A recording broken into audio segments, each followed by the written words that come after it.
Good morning. Welcome to CATEX-TV. My name is Frank Fortunato. This is a live broadcast from Princeton, New Jersey. Today is Tuesday, October 6, 2009. It's 11:30 a.m. Eastern Daylight Time in the U.S. It's 4:30 p.m. in London. In Bermuda, it's 12:30 p.m. And in Mexico City, it's 10:30 in the morning. If you need to reach us during the broadcast, you can phone in toll-free at 1-866-667-CATEX. Overseas, our AOL instant mail address is CATEX-TV. 28 years ago today, Egyptian President Anwar el-Sadat was assassinated while reviewing a military parade by Islamic militants. Little did we know what we had in store with us for the next 28 years. The stock market is up about 158 points right now. There's some economic news out there. The price of gold has reached an all-time high. It's at $10.45. Boeing has taken a $1 billion charge on yet another delay, this time not with the Dreamliner, but with the 747-800. We'll now go to our main news today. Jeffrey Greenberg, the former head of Marsh Mac and long-term leader of the private equity firm Aquiline Capital Partners, has made an investment in the Rod Fox-headed Tiger Risk. Tiger Risk Capital Partners is a U.S. reinsurance broker. The, quote, substantial additional equity will be made available for acquisitions in the U.S. and Europe and to further develop Tiger Risk's platform. Tiger Risk is privately held. It was founded in 2008 by Jim Stannard, a founder and former CEO of RenRe, and Rod Fox, who of course is the former CEO of the U.S. operations of Benfield. Stannard said this morning that the market is ripe for an alternative reinsurance brokerage firm that can offer senior level analysis and deep experience to clients. Fox noted that consolidation in the industry has reduced the options available to clients looking for less standardized product offerings. We spoke with Rod Fox just a few minutes ago. We'll play that interview in its entirety. It's about 6.5 minutes long right now. Mr. Fox is the CEO of Tiger Risk Capital Partners, a limited liability company. They're based up in Greenwich, Connecticut, and they have offices throughout the U.S. and in Bermuda. Mr. Fox is speaking to us this morning from Bermuda, and we're going to ask him some questions about the lead story today. Rod, are you with us? Rod? Frank? Good morning. How are you? Good. I'm great, thanks. How are you? I'm very good, thank you.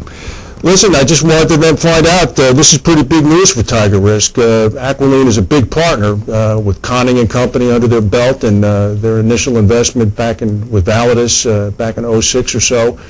How does this work with your overall strategy?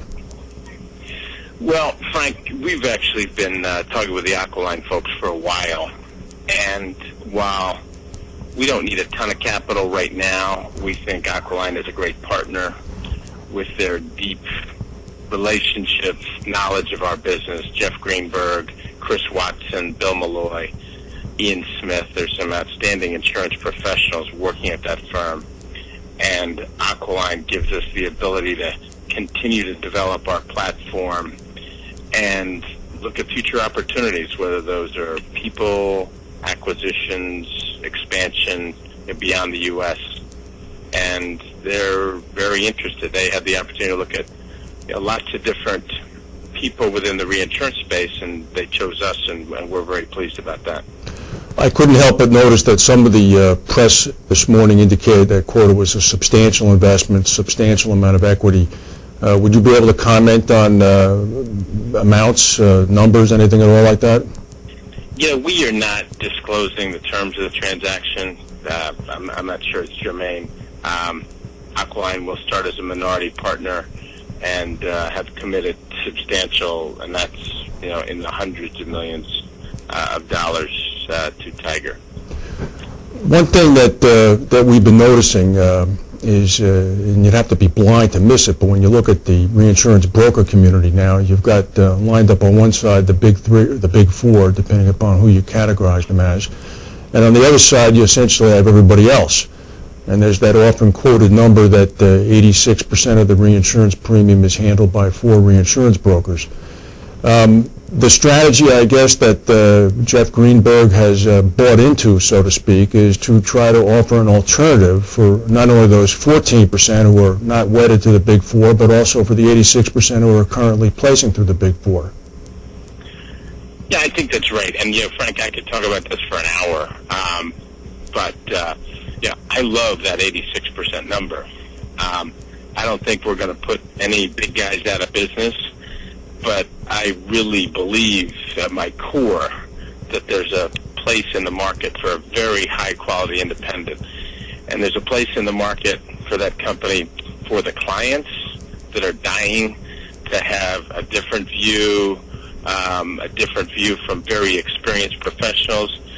And there's a place in the market for people who are bored, tired, fed up, whatever, that want to practice their craft at a high-quality private enterprise. And we hear that every day. I saw it when I was at Praetorian as a buyer of reinsurance. And again, it's not for everybody, but I really believe there's an outstanding spot in the marketplace. And that's what we're going to try and do. We're going to try and build absolutely the best platform for hopefully the best people in the business to practice their trade.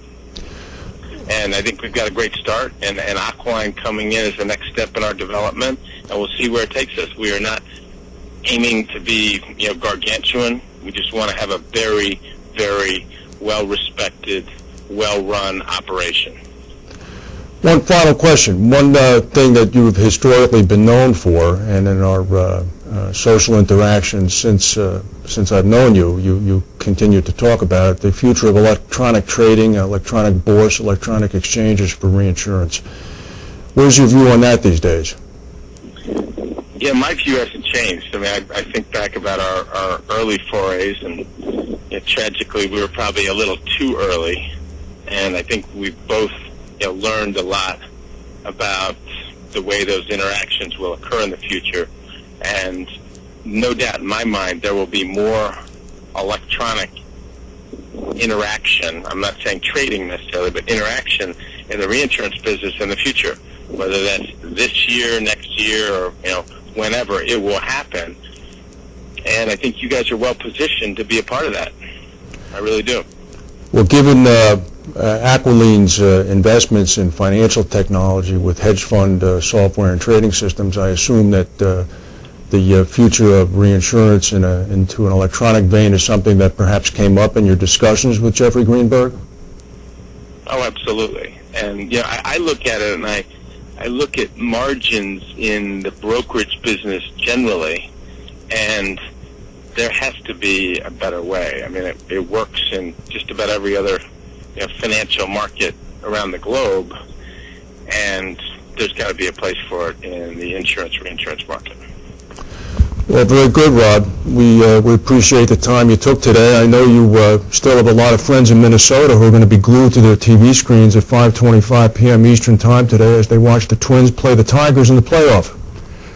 Yeah, and good luck to those Twins, and congratulations to the Vikings last night. Oh, that's true. I forgot you're an old Brett Favre fan. All right, listen, thank you for taking the time this morning, and we'll talk to you soon. Bye-bye. Be well. See you. All right, bye.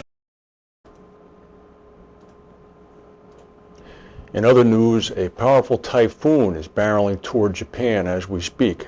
Warnings of strong winds and high waves have been issued throughout the country, especially along the country's eastern coast. This is Super Typhoon Malor.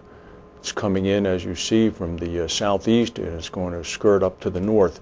It's packing gusts of up to 160 miles per hour. It may hit the main island of Honshu sometime on Thursday. Honshu, of course, is where Tokyo and Osaka is located. The storm has winds of up to 180 miles per hour in the center. It has waves of more than 30 feet in height. Residents have been told to brace themselves for heavy rain. The storm is on a course similar to the infamous 1959 Typhoon Vera that left thousands dead in Japan. So we'll watch this pretty carefully as well. In other news, the U.S. private equity firm Primus Financial Holdings seems to have won the months-long auction for the AIG Taiwanese life insurance company, Nanshan Life. The bid was $2.2 billion. This is being reported by Taiwan's Economic Daily News. Primus reportedly won the auction by agreeing to Nanshan's request that the brand name be retained and that the staff be given the money they had placed into a pension fund.